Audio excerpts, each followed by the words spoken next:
Right then, it's nearly August. That means that football is nearly back, and I'm going to do an early Premier League predictions. Obviously, pre-season's still got a long way to go, and there's still a long way to go in the transfer market. But fuck it, it's the Premier League. Let's just do our predictions and see where I'm thinking early on. So, do we do bottom to top or top to bottom? We'll go top to bottom. I do think that City are going to win it again, just because I know Arsenal have been pushing on a bit the last few seasons, and I do think Arsenal are going to finish second. But it's just, City are just too strong, and with like the potential rumours around Pep leaving, I can't see him losing the Premier League title in his final season. I think they're going to go all out. Made some decent signings. Savio is a really good player. Had a great season at Girona.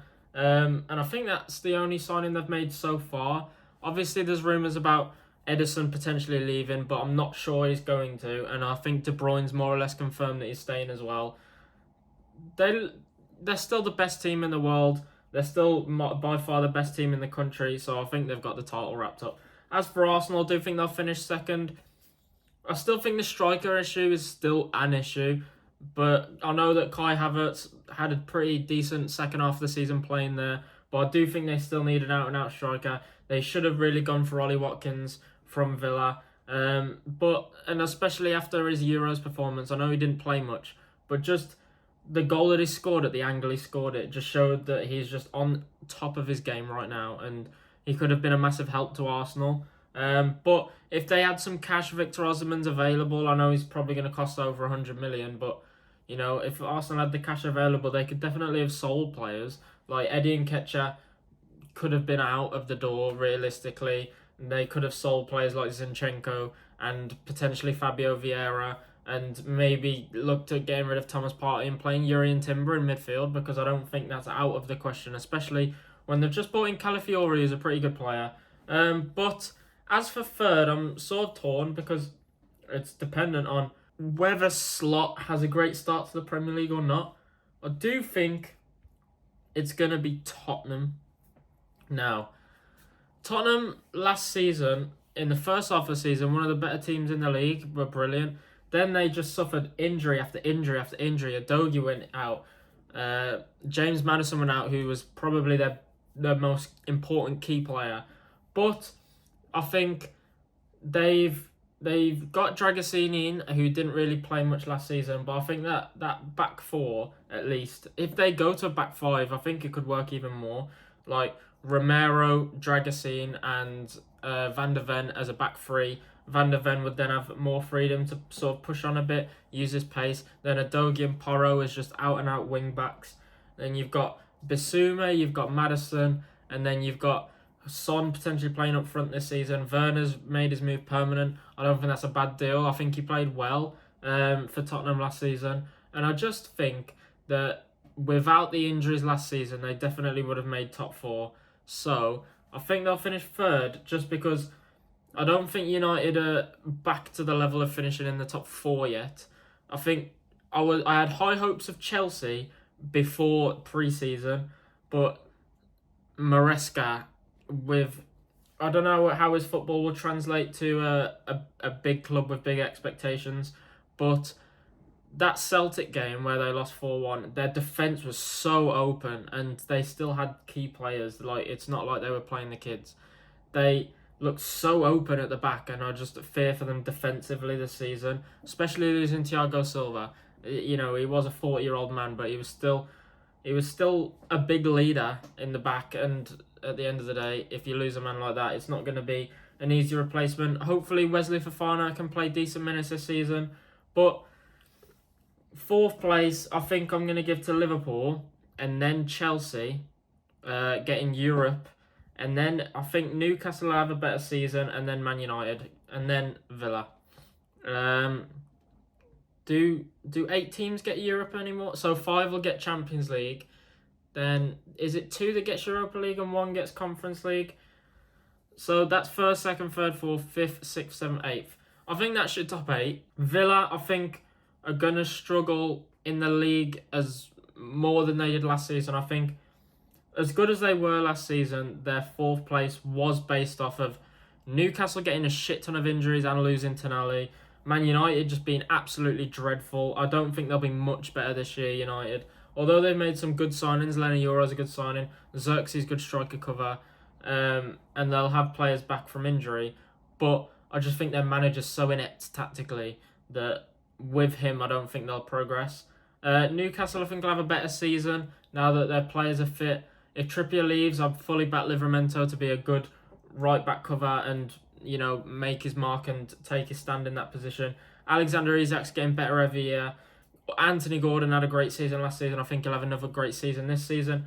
I think they should have gone and signed a right winger, considering Almiron's just not there anymore. And Minter looked like he could have been the man to take over, and they've sold him to Brighton, and he looks pretty good for Brighton in pre-season at the minute. I do think they should have gone and signed a right winger, potentially Amad Diallo from United, potentially Michael Elise if they could have afforded him. But I back Newcastle, and I think Villa, with Europe on top, and they don't have a massive squad. Like, you look at their squad at the minute, and you think, I don't know if Callum Chambers is still there or whether he's left this summer, but they've got Dendoncker as cover. They've got Cameron Archer as cover, who didn't really play in one of the worst Premier League teams we've ever seen in Sheffield United. Often at times when they had centre-backs out, like when Mings went out and when Torres was out, Lenglet just looked completely out of it, and I don't think they've renewed his loan. I think he's gone back to Barcelona. So it's squad depth that's an issue with on top of Europe, so they're going to face fatigue. They already looked pretty burnt out towards the end of the season, so I do worry on that sense. But 8th isn't bad for Villa. 9th, though, I'm going to give to Palace.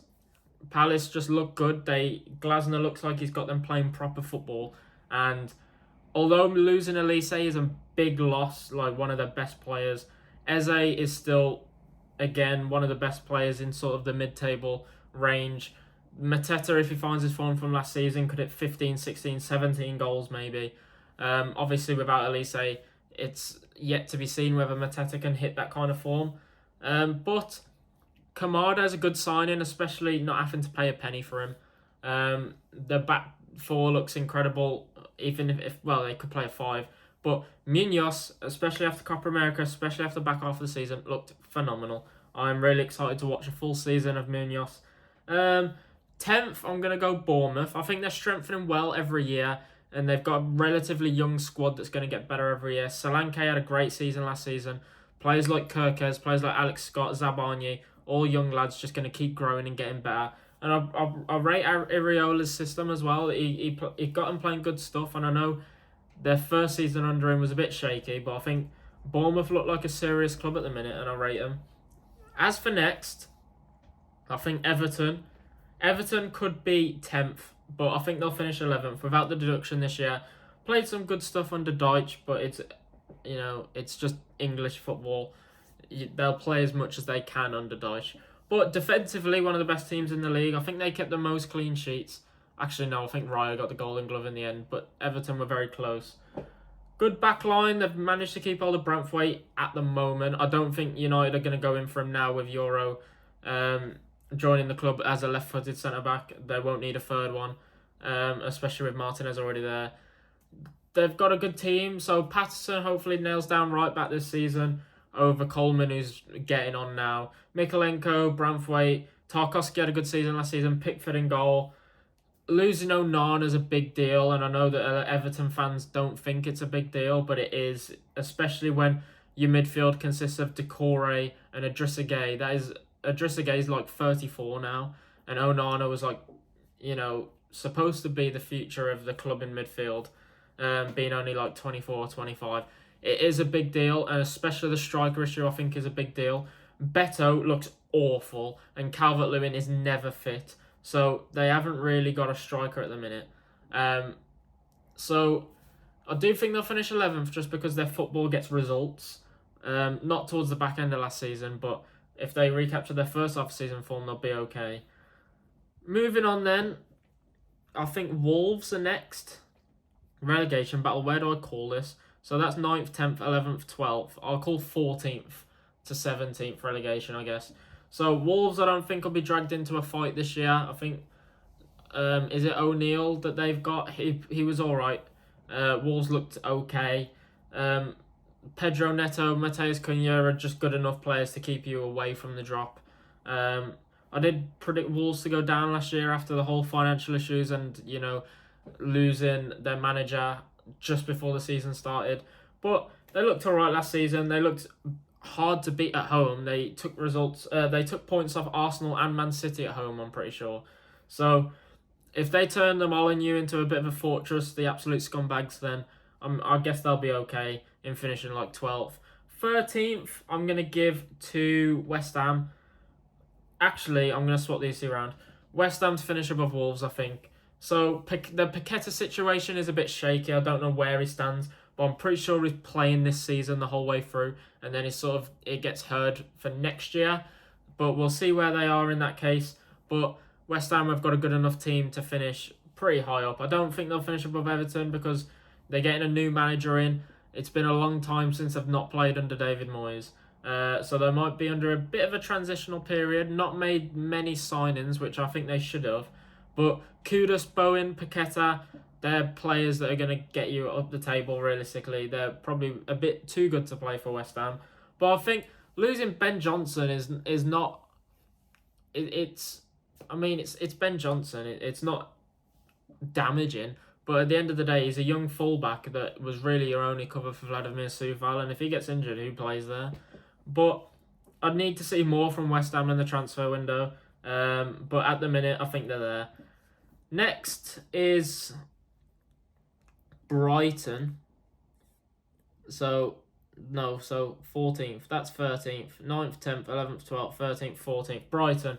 So, again, Mint has been signed. He looks good, but he was in a position I don't think they needed. They have Solly March, they have Adingra, they have Sarmiento, they have Matoma. The wings are probably their best position.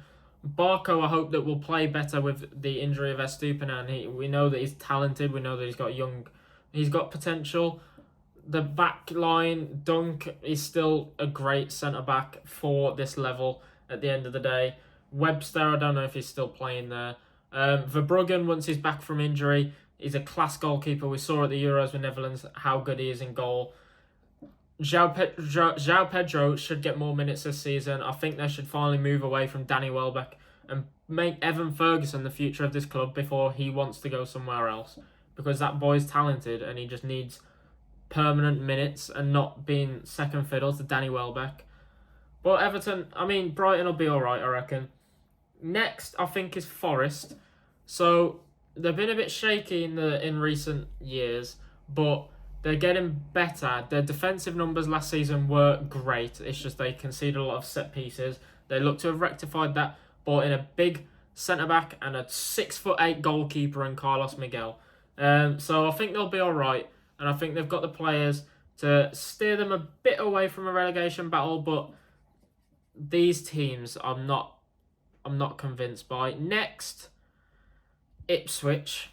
I think they'll be alright. Keeping McKenna was so important, and their team's not bad at all. Bringing in Ben Johnson is a good signing for this level. He's Premier League experienced. He's a decent right back. They've brought in Jacob Greaves, who's a great centre-back at Championship level, and I think he will be able to make the step up. They've brought in Liam Delap. I don't know how he's going to be in the Premier League or whether he'll actually start for Ipswich, but Amari Hutchinson, again, looks all right as well. Good manager as well. A good manager sometimes is just enough without... Even if the quality of the squad is terrible, sometimes a good manager is just enough. Now, these four. Which one of these two do I think goes down? Not them, but they will be close. And I think Leicester finish bottom. If Leicester get the points deduction, they are surefire to finish bottom. But I think that they could finish bottom about it. I know they've got a talented squad, but I just think that... Who is it that they brought in as manager? Steve Potter. Not Steve Potter. Is it Steve Potter? Who am I thinking? Steve Cooper. That's the one. I don't rate his brand of football. I don't think it was phenomenal at Forest. And I don't think he's the man to drag Leicester out of a relegation scrap, especially when they've just lost their best player in Kieran Dewsbury-Hall. They've still got like a 38-year-old Jamie Vardy playing up front. They've just lost the manager that's made them one of the best Championship teams in recent memory. and it's just going to be a hard season, especially if they get the points deduction. I just don't know how they recover from a points deduction. Southampton should be all well. They I just don't think their squad's strong enough. Flynn Downs, Adam Armstrong, good championship players. But Adam Armstrong, last time he was in the Premier League, didn't really show that he's up to this level. But hopefully he can. He could be the next Mitrovic, who has a couple seasons in the Championship just getting shit tons of goals before he has a good Premier League season. And then Brentford. I think they're just slowly falling. And it's going to get to a point where some of the bottom teams get a little bit better and they end up falling in. But it's highly dependent on Toney. If Toney stays the full year and is back to the Ivan Toney that was one of the best strikers in the Premier League, then I could drop Fulham into the bottom three. But as for now, if he leaves or just doesn't have a good season, I think they will struggle. As for Fulham, losing Paulinho and Tosin Adrabayo is a massive hit, especially when Rodrigo Muniz is as an alright striker. He's not Mitrovic, and Mitrovic was dragging Fulham up the table, and Paulinho and Tosin. That is a really big loss to your defensive shape. You lose your key midfielder, who's cover for their centre backs, and then you lose one of your key centre backs as well. Fulham are in for a bad season, I think, and it's just dependent on how Brentford play on either of these two. But I think Ipswich will perform better than them. And that is it. That is my Premier League prediction. Do you agree? What do you think I got incredibly wrong? Who have I disrespected? Who have I underestimated? And what's your Premier League predictions? Let me know in the comments who you think's going to win the league, your top four and your bottom three. That's all you need to do. Make sure to subscribe. I've got shit tons more predictions probably coming soon. Probably I'll do a championship video. But until next time, I'll see you later.